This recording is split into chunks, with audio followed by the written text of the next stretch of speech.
بسم الله الرحمن الرحيم لا أقسم بيوم القيامة ولا أقسم بالنفس اللوامة أيحسب الإنسان أن لن نجمع عظامه بلى قادرين على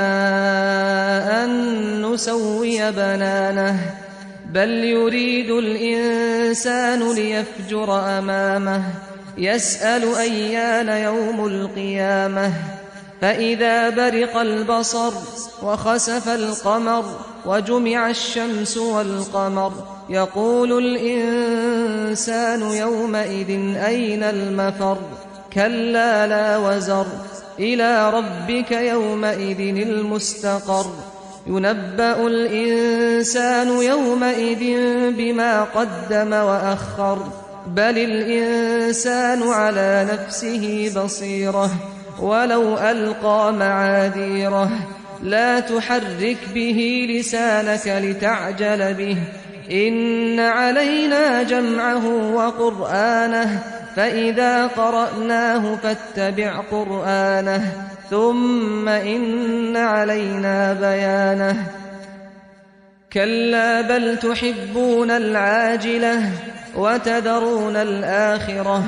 وجوه يومئذ ناظرة إلى ربها ناظرة ووجوه يومئذ باسرة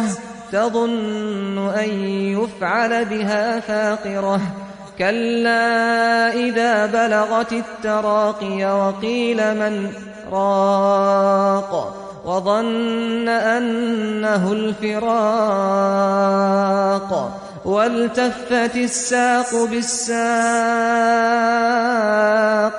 إلى ربك يومئذ المساق فلا صدق ولا صلى ولكن كذب وتولى ثم ذهب إلى أهله يتمطى أولى لك فأولى ثم أولى لك فأولى أيحسب الإنسان أن يترك سدى